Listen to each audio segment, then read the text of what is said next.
رباه عفوك إني للنور مدت يداي نزعت أسرار قلبي. اگلی بات آ گئی کہ روزہ کھولنے کی کوئی خاص دعا ہے. بھائی جان روزہ کھولنے کی کوئی خاص دعا نہیں. بسم اللہ کریں اور کھجور کھائیں اپنا روزہ کھائیں. ہاں جب روزہ کھل جائے ذهب الظماء وابتلت العروق وثبت الاجر انشاءاللہ، یہ دعا نبی پاک علیہ السلام نے پڑھی کہ پیاس دور ہو گئی، آپ علیہ السلام رغیں تر ہو گئیں، انشاءاللہ تعالی اللہ تعالی ہمیں اس روزہ رکھنے کا اجر ضرور عطا فرمائے گا انشاءاللہ. ٹھیک ہے، تو یہ دعا اپنے بچوں کو بھی سکھائیں. جو دعائیں ہیں وہ جو اللہم انی لک صمت وعلی رزقک افطرت، مولانا مرحوم نے بھی اپنی زندگی میں فرمایا. روایت کوئی نہیں ٹھیک، بلکہ میں پڑھتا تھا، میں چھوٹے ہوتے میں نے کہا جی میں آپ کو دعا سناؤں، انہوں نے کہا نہیں بیٹا یہ ٹھیک روایت نہیں، تم یہ ذهب الظماء جو ہے نا یہ یاد کرو. وہ میں اسی وقت ہی 5-7-10 منٹ کے اندر میں نے یاد کر لی. شوق اور لگن تھی، 5 منٹ میں یاد ہوگی. بعد میں کئی بندوں کو اللہ تعالیٰ واٹس ایپ تھے اور لوگوں کو سناتا پھروں بھی واٹس ایپ دعا سنیں کیسی ہے. تو یہ دعا یہ پڑھا کرے اور یہی سب لوگوں کو سکھائیں. ٹھیک ہے نا، یہی سب سے اچھا. اس کے بعد آ جاتا ہے روزہ رکھنے کی نیت اور دعا. یہ بات بڑی وَبِصَوْمٍ غَادٍ، کچھ نہیں، بس نیت آپ کی ہو گئی کہ اللہ میں نے روزے رکھنے رمضان کے، نیت آپ کی اللہ تعالیٰ قبول و منظور فرمائے. ٹھیک ہے. اور نفلی روزے کی نیت ایسی ہے کہ اس کے بارے میں علماء نے کہا ہے کہ یہ آپ دن چڑھے بھی، آپ نے صبح نہیں کھایا پیا، لیٹ اٹھے، آپ دن چڑھے، آپ نے کہا چلو یار میں نے روزہ رکھنا ہے، تو آپ دن کے وقت بھی اس کی نیت کر سکتے ہیں نفلی روزے کی. فرضی روزے کی نیت آپ کی بس آپ کی رات کو ہی ہوگی، پہلے ہی ہوتی جب سحری کھانے کے لیے اٹھے، یا پھر اگر آپ سحری نہیں کھا سکتے، آپ سوئے رہ گئے ہیں تو آپ نے رات نیت کر لی تھی کہ میں نے صبح روزہ رکھنا ہے، آپ کا روزہ ہو جائے گا.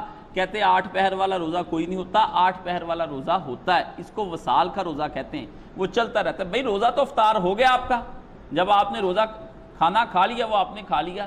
اب سحری ایک مستحب چیز ہے، کھانی چاہیے. جو بندے یا جس فیملیوں کے ہاں کوئی بیمار ہے یا کوئی بندہ روزہ نہیں رکھ سکتا کسی وجہ سے، کوئی مرضع ہے، بچے کو دودھ پلانے والی ہے، کوئی حاملہ ہے، تو کم سے کم سحری کے وقت اٹھ کے سحری کھا لے. اس سحری کھانے کا بھی ثواب ہے، اور اپنی روٹین نہ توڑے، اس کے اندر سحری لازمی طور پر کچھ نہ کچھ کھائے. ایک آدھ لقمہ سحری کا لے لے، چلو اللہ تعالیٰ اسی سے قبول فرما لے گا اس کی سحری کو. اور سحری کے اندر نبی پاک صلی اللہ علیہ وسلم نے فرمایا اللہ نے بڑی برکت رکھی ہے، اور یہ روزے کو طاقت دیتی سحری، ورنہ بندہ کیسے رکھ سکتا ہے، یہ بندے کو طاقت دیتی. کھجور آپ علیہ السلام نے بڑی پسند فرمائی سحری کے اندر. فرمایا مومن کی بہترین سحری کھجور ہے. 1 3 5 7 جتنی بھی کھجوریں آپ نے کھانی ہیں وہ آپ کی طلب ہے. ایک ہی بشک کھا لیا کرے، سارا کھانا کھایا، اینڈ پہ ایک کھجور جو ہے وہ آپ نے کھا لی اور اوپر سے پانی پی لیا. یہ بڑی پیاری سحری. میں تو ایسے ہی کرتا ہوں، آخر میں پھر کہتا ہوں یا اللہ وہ تو روٹی تھی، یہ اب تیرے نبی پاک صلی اللہ علیہ وسلم کے کہنے کے مطابق جو ہے نا فرمایا کہ کھجور جو ہے مومن کی بہترین سحری، یہ اب سحری وہ ہے جو تیرے نبی کو بڑی پسند تھی، وہ کرنے لگا. تو یہ آپ علیہ السلام کے طریقے پر ایک جب سارے کھانے شانے کھا لیا، اینڈ پہ گٹا گٹ پیتے پانی کے، یہ پھر اوپر سے دہی کی لسی، پھر ایک اور بلٹوا، ایک اور بلٹوا. حد ہو گئی یار، یہ سحری ہو رہی ہے، یہ کیا ہو رہا ہے میرے بھائیو. سحری کرو نبی پاک صلی اللہ علیہ وسلم کی طرح. حضور نے رکھی، پہلے کھا پی لو جو آپ نے کھانا ہے، آخر میں کھجور رکھو، اس کو پھر بڑی اہتمام، چاہے ایک ہی ہے نا، سامنے رکھ کر اپنے نبی کو یاد کر کے صلی اللہ علیہ وسلم. حضور پر نور رسول مقبول صلی اللہ علیہ وسلم کی یاد اس وقت آ جانی بہت بڑی بات ہے. میں تو بہت یاد کرتا ہوں اپنے پیارے نبی صلی اللہ علیہ وسلم بھی. حضور اس ٹائم اٹھ جایا کرتے ہوں گے، آپ کے سامنے کھجور مبارک ہوگی، پانی بھی آپ کے سامنے ہوگا، آپ علیہ السلام پھر کھجور کے ساتھ آپ روزہ رکھتے ہوں گے.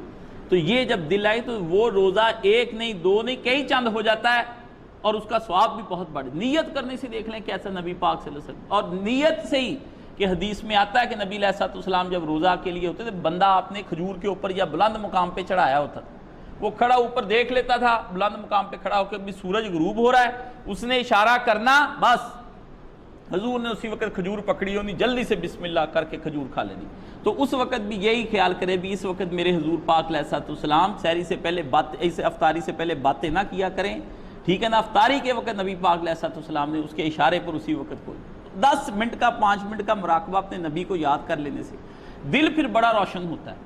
جو بندے رسول پاک صلی اللہ علیہ وسلم کو یاد کرتے ہیں اور اپنے دل میں اپنے نبی کو سحری اور افطاری کے وقت اور دن کے وقت بھی کئی برا خیال آ جائے یا کوئی بری بات آ جائے، فوراً نبی علیہ السلام کا قصد کر لیں، فوراً حضور کی طرف توجہ کر. ابھی اس ٹائم حضور زور کے وقت کیا کرتے ہوں گے؟ ابھی ظہر ہی ہے. اب عصر کے وقت برا خیال آ جائے تو ابھی حضور کیا کرتے ہوں گے؟ ابھی مغرب کے وقت کیا کرتے ہوں گے؟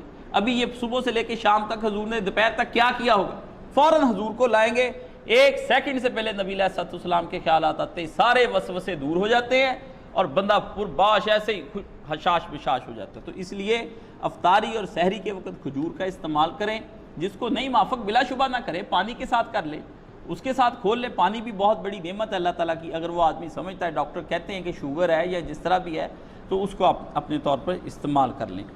اب رباه عفوك إني للنور مدت يداي نزعت أسرار قلبي وجئت ألقي أسايا رباه عفوك إني